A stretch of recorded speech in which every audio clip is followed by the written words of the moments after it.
Before we describe the opportunity itself, it is best if the claim is validated. First, we need to determine how to measure opportunity and what conditions would need to be fulfilled to meet the criteria of the opportunity of the century. An opportunity brings changes, but more than this, an opportunity means the client can benefit from this change, especially if he or she participates in it. This brings to mind the question on how to measure the level of opportunity. With a business opportunity, the measurement is how much profit one is likely to make. But this is not likely to work in this case, or every possible opportunity. There is another way to gauge opportunity, which is more reflective of what opportunity means, and that is the Social Benefit Index, SBI. The better the opportunity, the more benefit will accrue to society. The SBI tells us if the reform or policy is justified. The system cannot justify itself. The profit motive is self-justifying, as the system it is in is self-justifying. The company which makes money is justified in its processes. This is a modified form of the law of the jungle, which states that might makes right, and the end justifies the means. The profit motive is nothing more than a restatement of the law of the jungle. If it makes a profit, it is justified by the amount of profit made. This is classical circular reasoning. This is what happens when there is no justification for what you do. Most opportunities promise to make you money and give you a large return on your investment. But that means that the opportunity is deemed an opportunity by being an opportunity to make money. But ought we do then define opportunity as the chance to make a large return on an investment? Does your prosperity really define the nature of an opportunity? This has been the mark of an investment to date. This is why bettering the offers made to date is not that difficult. Any opportunity to become better off financially is always hemmed in by qualifications.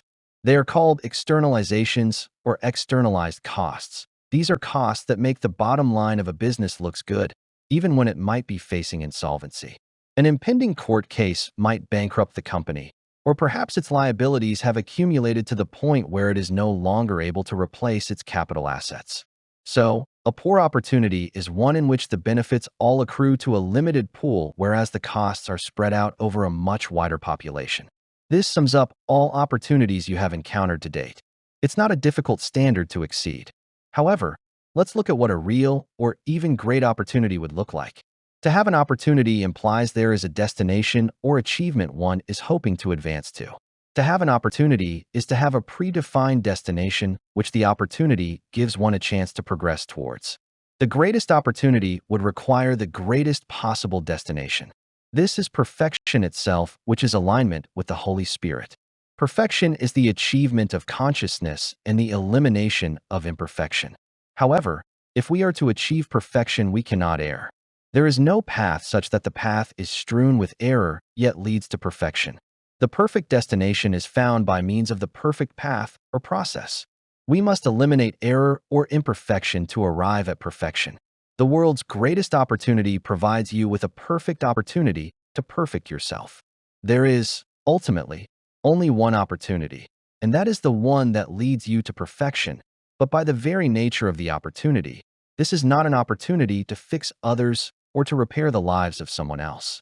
There is some opportunity in making the lives of others better, but if our life does not change or is even harmed, it is not much of an opportunity.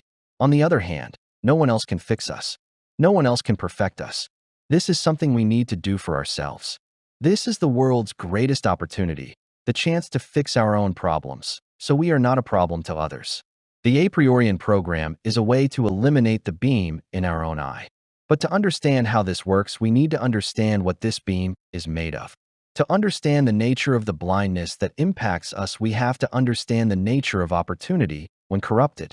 For there are two paths to every destination. There is the long, rocky, and difficult to find path, and the one everyone else takes. The Broadway is not really a single path, though many use it. It is one road, but it is composed of a myriad of variations. The Broadway is the way of the cheater and the con artist, the gambler and the criminal. There is no justifying this path. It is taken because it can be taken. They think this is a shortcut, but there is no shortcut. It's the same when someone sells you gold at half price. It is never gold. To remove the beam from our own eye means we stop taking shortcuts, which ultimately means shifting costs onto society and future generations. We pretend to do this as a stopgap or preliminary measure while we gain sufficient wealth to pay off the costs of our gambit. The a priorian strategy is nothing any more complicated than paying our own way with cash, or in another way of saying it. The a priorian strategy is to pay and accept cash only, and that created as a unit of account. This strategy enables us to perfect ourselves, as perfection is the elimination of rogue costs, or what is also called freeloading. Perfection is when we each pay our own way and no one is required to pay the costs of another. When we pay our own way, we are justified. That which does not pay the cost of its doing has no justification for existing, nor do those who do these things, and who cannot pay the costs of what they are doing, have any justification for living. We are justified by faith, and faith comes from the ability to be justified.